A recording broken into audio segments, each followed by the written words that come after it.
Tinggal satu rumah dengan kedua istrinya, pria ini kaget saat melihat CCTV.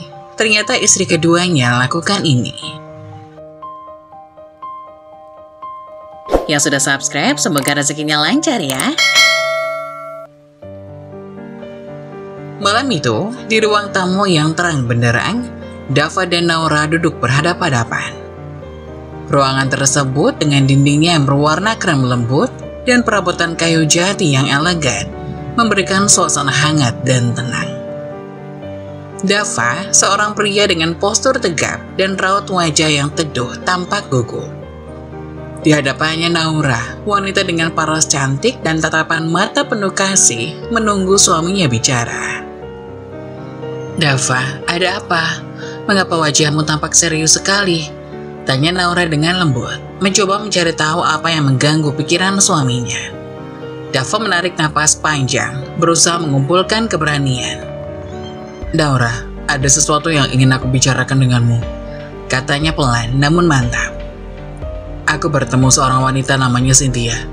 Dia wanita yang baik hati dan aku menyukainya." Kata-kata itu menggantung di udara, mengisi keheningan yang mendadak menyisakan. Naura menatap suaminya, mencoba memahami maksud dari pengakuannya. "Lalu apa yang ingin kamu lakukan, Dava?" tanyanya. Meski dalam hatinya sudah mulai merasakan arah pembicaraan ini. Dava menggenggam tangan Naura dengan lembut. "Aku tidak ingin ada fitnah atau masalah di kemudian hari. Aku ingin meminta izinmu untuk menikahi Cynthia. Aku tahu ini berat, tapi aku merasa ini adalah jalan terbaik." Naura terdiam. Matanya mencari-cari kesungguhan di mata Dava. Dia melihat ketulusan dan juga cinta yang mendalam di sana. Dava adalah pria yang bertanggung jawab, pekerjaan yang menjanjikan, dan rumah yang mereka tinggali saat ini besar serta nyaman. Namun, Naura bertanya dalam hati, apakah semua itu belum cukup bagi Dava? "Aku tahu ini sulit," lanjut Dava, suaranya penuh penghargaan. "Tapi aku yakin dengan izinmu, kita bisa menjalani ini dengan baik. Aku tidak akan mengabaikanmu, Naura. Aku ingin kita bersama-sama menjalani ini sebagai keluarga." Naura menarik nafas dalam, berusaha menenangkan gejolak emosinya. Dia memahami sunnah seorang pria muslim untuk menikahi lebih dari satu wanita. Dan jika ini adalah yang terbaik untuk menghindari dosa, dia rela. "Jika ini yang terbaik, Dava, aku merestui niatmu," jawab Naura akhirnya dengan suara yang sedikit bergetar namun tegas. Dava tersenyum penuh rasa syukur. "Terima kasih, Naura. Aku tahu ini tidak mudah, tapi kita akan menghadapi ini bersama." Keesokan harinya, Dava mengajak orang tuanya untuk melamar Cynthia. Mereka mengadakan pertemuan di rumah Cynthia, sebuah rumah yang sederhana namun penuh kehangatan. Naura ikut serta sebagai tanda keikhlasan dan dukungan. Awalnya orang tua Dava terkejut dengan niat putra mereka. Namun setelah mendengar penjelasan Dava dan melihat kesungguhan di matanya, mereka mengerti dan mendukung niat baik tersebut. Acara lamaran berlangsung hikmat. Dava dengan jujur memperkenalkan Naura sebagai istrinya kepada keluarga Cynthia. "Saya datang ke sini bukan hanya sebagai Dava, tapi juga sebagai suami dari Naura. Maksud kedatangan kami adalah untuk melamar Cynthia agar menjadi bagian dari keluarga kami." Mata Naura berkaca-kaca, bukan karena sedih, tapi karena menyaksikan ketulusan dan niat baik suaminya. Cynthia yang sebelumnya merasa cemas, kini merasa tenang melihat ketulusan Dava dan keikhlasan Naura. Lamaran itu diterima dengan baik. Keluarga Cynthia pun merasa lega dan terharu dengan niat baik yang dibawa oleh Dava dan Naura. Mereka berdua tahu perjalanan ini tidak akan mudah. Namun dengan cinta dan keikhlasan, mereka yakin dapat melewati semuanya bersama. Hari pernikahan Dava dan Cynthia tiba. Pagi itu, gedung pernikahan yang megah di tengah kota sudah dihias dengan indah. Bunga-bunga segar menghiasi setiap sudut ruangan. sementara lampu kristal menggantung elegan di langit-langit, memancarkan cahaya lembut yang menambah suasana romantis. Para tamu mulai berdatangan, berpakaian rapi dengan elegan, siap untuk menyaksikan momen sakral ini. Nora duduk di barisan kursi keluarga, mengenakan kebaya emas yang anggun. Di sekelilingnya, kerabat dan teman-teman terdekat ikut hadir. Semuanya tampak bahagia. Di depan, panggung utama telah disiapkan, dengan latar belakang yang megah dan bunga-bunga yang tertata rapi. Saat acara dimulai, suasana ramai dan meriah. Dava dalam balutan busana pengantin yang gagah, berdiri di sisi panggung dengan senyuman lebar. Di sampingnya, Cynthia tampak cantik dalam gaun pengantin putih, wajahnya berseri-seri. Keduanya saling berpandangan penuh cinta, menunggu saat-saat penting. Tiba saatnya ijab kabul, semua mata tertuju pada Dava dan penghulu. Suara Dava terdengar tegas saat ia mengucapkan janji suci. Naura yang duduk di kursinya tak kuasa menahan air mata. Ingatannya melayang pada hari pernikahannya sendiri dengan Dava. Suasana haru yang sama, janji yang sama, dan kebahagiaan yang sama. Rasanya seperti deja vu, namun kali ini ia berada di posisi yang berbeda. Air mata mengalir di pipinya. Ibu mertua Naura yang duduk di depannya menoleh dan melihat kesedihan di wajah Naura. Dengan lembut, ibu mertua mengusap kepala Naura, memberikan kenyamanan dan pengertian. Kamu wanita yang kuat, Naura. Aku tahu ini berat, tapi kamu sudah melakukan hal luar biasa, bisiknya. Naura tersenyum lemah, mencoba menahan perasaannya. Terima kasih, Bu. Saya hanya ingin yang terbaik untuk kita semua, jawabnya lirih. Acara pernikahan berlangsung dengan lancar. Setelah ijab kabul, pasangan pengantin baru itu berganti berfoto dengan keluarga dan tamu-tamu. Naura ikut berfoto bersama mereka. Senyum tetap terpancar meski hatinya campur aduk. Setelah acara usai, Naura memutuskan untuk tinggal di rumah orang tua Dava terlebih dahulu. Keputusan itu diambil untuk memberikan ruang pribadi kepada Dava dan Cynthia sebagai pasangan suami istri yang baru. Naura mengemas barang-barangnya dengan hati-hati, mencoba mencari kenyamanan dalam rutinitasnya. Malam itu, di rumah orang tua Dava, Naura duduk sendirian di kamarnya. Suara-suara dari pesta pernikahan tadi masih terngiang di telinganya. Dia merenung, memikirkan perjalanan hidupnya hingga saat ini. Walau hatinya berat, Naura tahu bahwa ini adalah pilihan yang diambilnya dengan penuh kesadaran.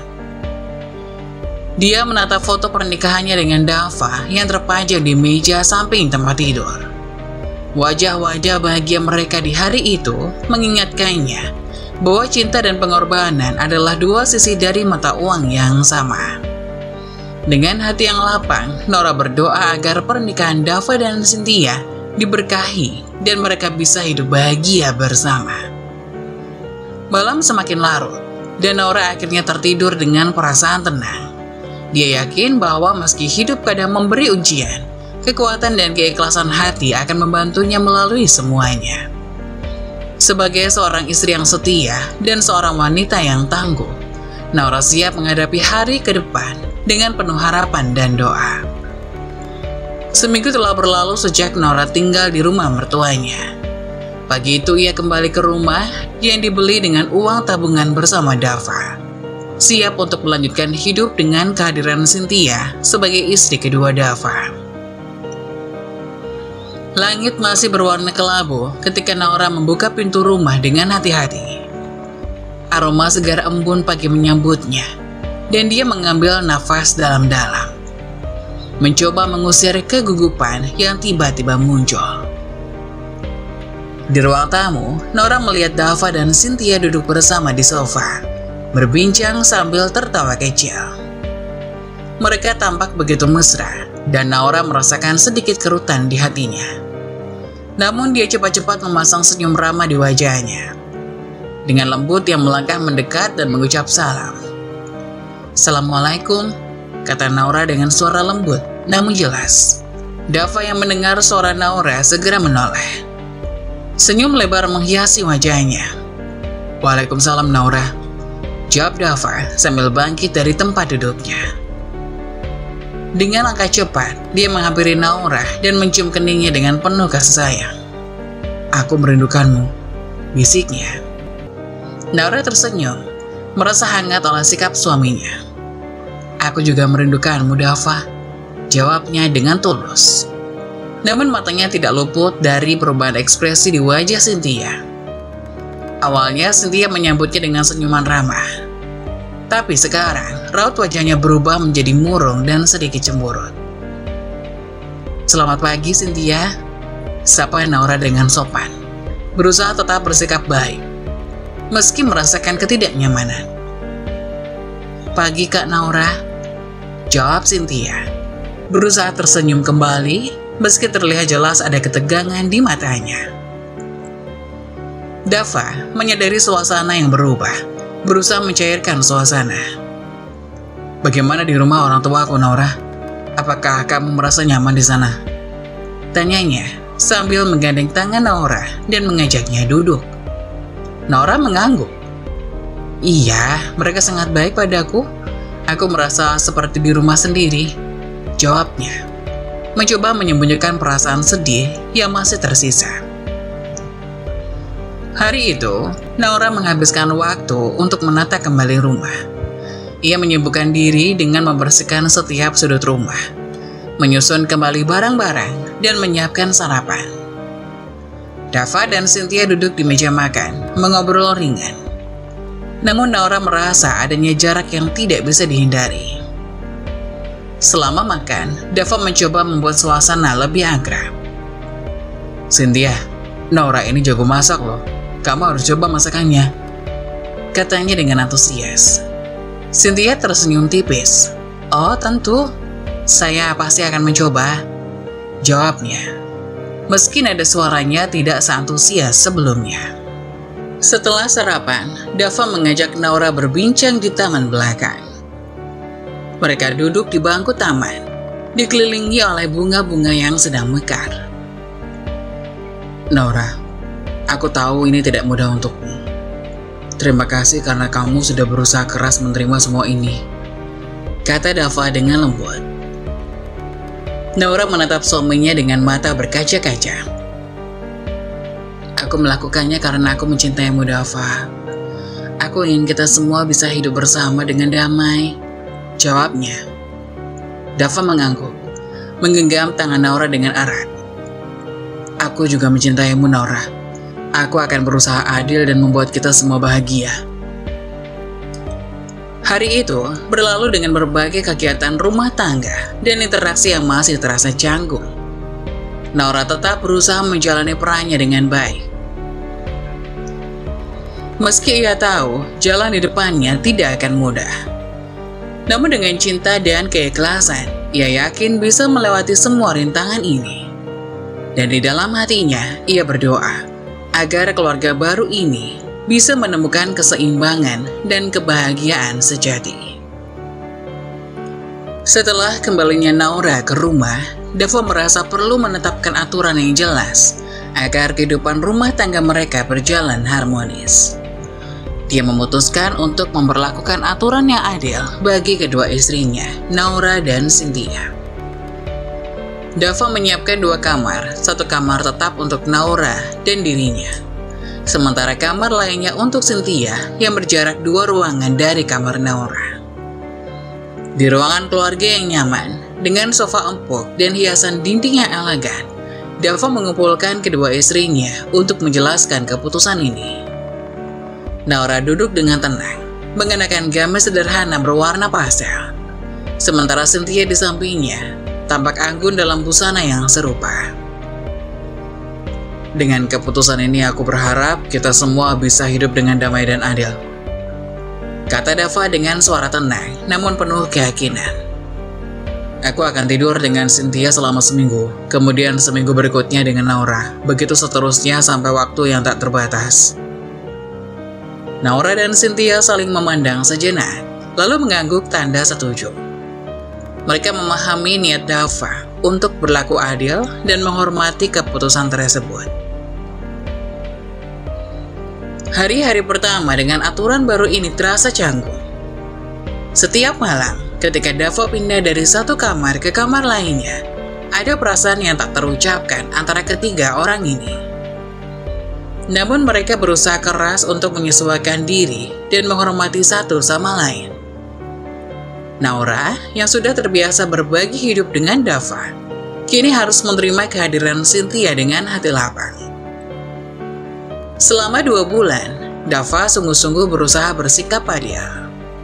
Ketika bersama Naura, ia memastikan untuk memberikan perhatian penuh, mendengarkan cerita-cerita harian Naura, dan menikmati waktu bersama seperti biasa.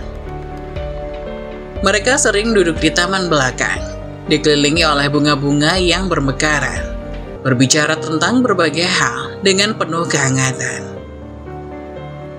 "Bagaimana hari ini, Naura?" tanya Dava suatu sore, sambil mengelus tangan istrinya yang lembut. "Baik, Dava, aku merasa semakin bisa menerima semua ini," jawab Naura dengan senyum hangat. "Aku bersyukur kamu berusaha keras untuk berlaku adil." Ketika giliran bersama Cynthia, Dava juga memberikan perhatian yang sama. Mereka sering menghabiskan waktu di ruang baca, di mana Dava membacakan buku-buku favoritnya kepada Cynthia. Cynthia yang awalnya canggung, mulai merasa nyaman dan menghargai usaha Dava. "Kamu benar-benar adil, Dava. Aku semakin mengerti mengapa Naura sangat mencintaimu," kata Cynthia suatu malam dengan mata berbinar. Dava tersenyum, merasa lega mendengar kata-kata itu. "Terima kasih, Cynthia. Aku hanya ingin kita semua bisa hidup bahagia bersama." Selama 2 bulan itu, meskipun tidak selalu mudah, Naura dan Cynthia mulai menemukan irama kehidupan baru mereka. Naura yang awalnya merasa asing dengan kehadiran orang baru, kini mulai bisa berinteraksi dengan Cynthia lebih akrab. Mereka sering berbincang di dapur, memasak bersama, dan saling berbagi cerita. "Bagaimana rasanya memasak bersama Cynthia?" tanya Dava pada Naura suatu malam. "Menarik, kami banyak belajar satu sama lain, dia juga pandai memasak," jawab Naura sambil tertawa kecil. Perlahan tapi pasti, rumah tangga mereka mulai menemukan keseimbangan. Dava merasa bersyukur memiliki istri-istri yang bijaksana dan sabar. Meskipun jalan di depan masih panjang dengan cinta dan keadilan, Dava yakin bahwa mereka bisa melewati semua tantangan bersama. Rumah itu, yang dulunya sunyi, kini dipenuhi dengan kehangatan dan cinta yang dibagi secara adil, menciptakan harmoni di tengah perbedaan. Itu mungkin perasaan Dava saja, entah bagaimana kenyataannya.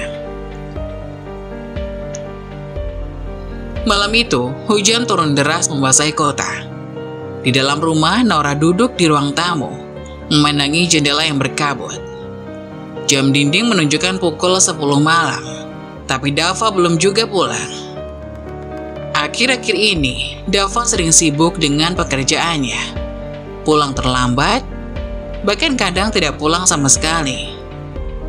Naura mencoba memahami kesibukan suaminya, meski hatinya terkadang merasa sepi. Di lantai atas, Cynthia sedang membereskan kamar tidur. Dava baru saja pulang kerja dan langsung mengembasi beberapa pakaian sambil mengambil berkas penting. Cynthia memandang suaminya dengan tatapan prihatin. "Apa kamu akan pergi jauh, Mas?" tanya Cynthia dengan lembut. "Iya sayang, aku harus mewakili perusahaan dalam rapat antar perusahaan. Aku sudah izin padamu tadi, tapi aku belum sempat bicara dengan Naura karena dia sedang menghadiri pengajian. Bisa tolong kamu sampaikan padanya?" pinta Dava sambil memasukkan kemeja dan celana ke dalam koper. Cynthia mengangguk. "Tentu Mas, aku akan memberitahunya." Dava tersenyum mencium kening Cynthia. "Terima kasih sayang, aku harus pergi sekarang, besok pagi aku terbang ke kota tujuan." Setelah berpamitan, Dava segera berangkat ke kantor untuk mempersiapkan keberangkatannya. Di rumah, Cynthia melanjutkan pekerjaannya, berusaha tenang meski hatinya sedikit gelisah. Pukul 5 pagi, Nora pulang dari pengajian dengan langkah lelah. Ia membuka pintu rumah perlahan, berharap menemukan Dava di ruang tamu atau kamar tidur. Namun rumah itu sepi. Hanya ada detik jam dan gemericik hujan di luar. Dengan hati-hati, Nora naik ke lantai atas dan mengetuk pintu kamar Cynthia. "Cynthia, apa kamu tahu di mana Dava? Sudah jam 5 pagi tapi belum pulang," tanya Nora dengan nada khawatir. Cynthia, yang baru saja terbangun, segera menjawab. "Dava pergi keluar kota untuk urusan pekerjaan. Dia menitipkan pesan padaku untuk memberitahumu. Tapi sepertinya aku tertidur sebelum sempat memberitahumu. Maafkan aku, Kak Nora." Nora mengangguk paham. "Tidak apa-apa, Cynthia. Terima kasih ya sudah menyampaikan. Aku hanya sedikit khawatir, karena biasanya Dava selalu izin langsung pada aku." Nora kembali ke kamarnya dan duduk di tepi tempat tidur. Hatinya merasa sedikit kecewa karena Dava tidak sempat memberitahunya secara langsung. Tapi ia mencoba memahami situasi yang mungkin mendesak. Ia memutuskan untuk berdoa, memohon perlindungan dan keselamatan bagi Dava di perjalanan. Pagi itu, Dava sudah berada di bandara, siap terbang ke kota tujuan. Di dalam pesawat, ia merenung tentang tanggung jawab yang harus diembannya. Ia merasa bersalah karena tidak sempat berpamitan langsung dengan Nora. Tapi ia berharap Nora akan mengerti. Selama beberapa hari ke depan, Dava terlibat dalam rapat-rapat penting. Ia berdiskusi dengan perwakilan perusahaan lain, mengutarakan keluhan dan mencari solusi terbaik. Kesibukan itu membuatnya lupa sejenak pada kehidupan rumah tangganya. Di rumah, Nora dan Cynthia menjalani hari-hari mereka dengan rutinitas yang biasa. Mereka saling mendukung satu sama lain, meski merasakan kekosongan tanpa kehadiran Dava. Setiap malam, Nora berdoa agar suaminya selalu dalam lindungan Allah. Akhirnya pada satu malam, Nora menerima telepon dari Dava. Suara suaminya terdengar lelah tapi bahagia. "Nora, aku akan pulang besok. Rapat berjalan lancar dan aku merindukan kalian," katanya. Nora tersenyum lega. "Kami juga merindukanmu, Dava. Semoga perjalananmu aman dan segera pulang ke rumah." Malam itu, Nora tidur dengan hati tenang. Ia yakin bahwa meski hidup mereka penuh tantangan, cinta dan pengertian akan selalu menjadi landasan kuat bagi keluarga mereka. Di dalam pesawat yang tengah mengudara menuju kota tempat tinggalnya, Dava duduk dengan tenang. Dia merasa tak sabar untuk pulang dan bertemu dengan kedua istrinya, Nora dan Sinta. Namun ada rasa penasaran menyelimuti pikirannya. Bagaimana keadaan rumah saat dirinya tidak ada?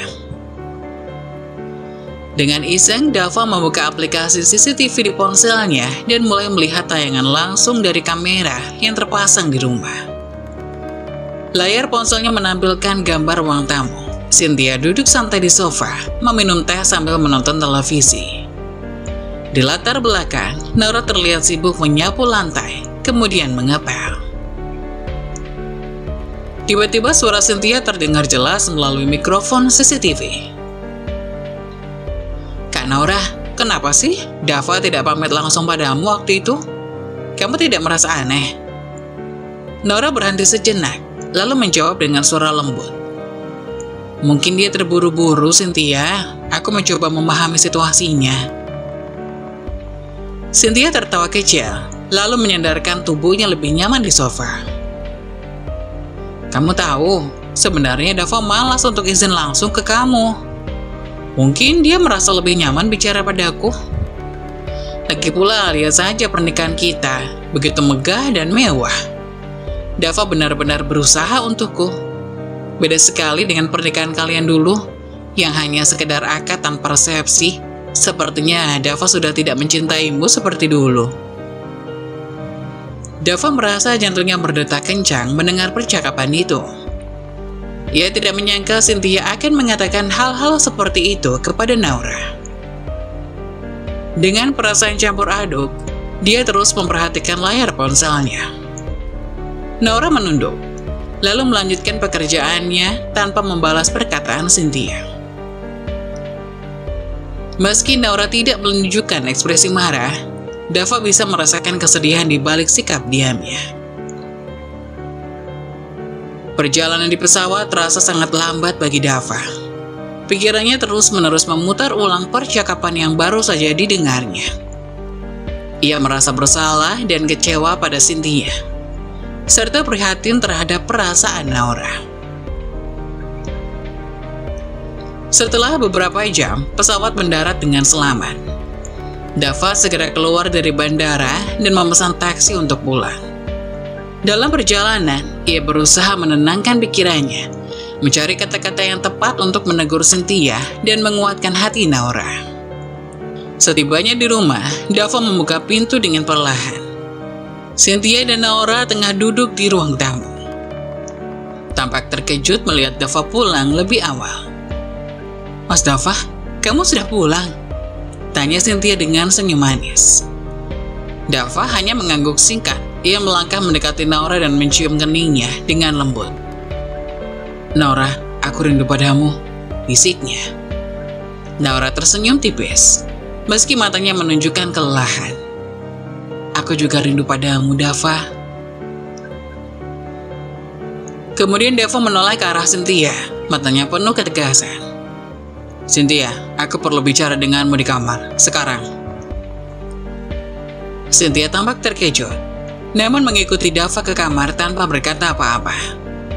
Di dalam kamar, Dava menatap Cynthia dengan serius. "Aku mendengar percakapanmu dengan Naura tadi. Aku tidak menyangka kamu bisa mengatakan hal-hal seperti itu. Ini bukan cara yang baik untuk memperlakukan sesama istri. Kita harus saling menghormati dan menyayangi, bukan merendahkan." Cynthia menunduk, merasa malu. "Maafkan aku, Mas. Aku tidak bermaksud begitu." Dava menghela nafas panjang. "Aku ingin kita hidup bersama dengan damai. Jika ada masalah, bicarakan dengan baik. Jangan membuat perasaan orang lain terluka. Aku akan selalu berusaha adil, tapi kalian juga harus saling mendukung." Setelah menegur Cynthia, Dava kembali ke ruang tamu dan duduk di samping Naura. "Naura, maafkan aku jika selama ini ada hal yang membuatmu merasa kurang dihargai. Aku mencintaimu dan akan selalu berusaha menjadi suami yang adil." Naura menatap Dava dengan mata berkaca-kaca.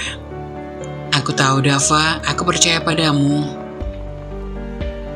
Hari itu menjadi pelajaran berharga bagi mereka semua. Dava, Naura, dan Cynthia berusaha memperbaiki hubungan mereka, dengan harapan bisa hidup bersama dalam harmoni dan saling pengertian.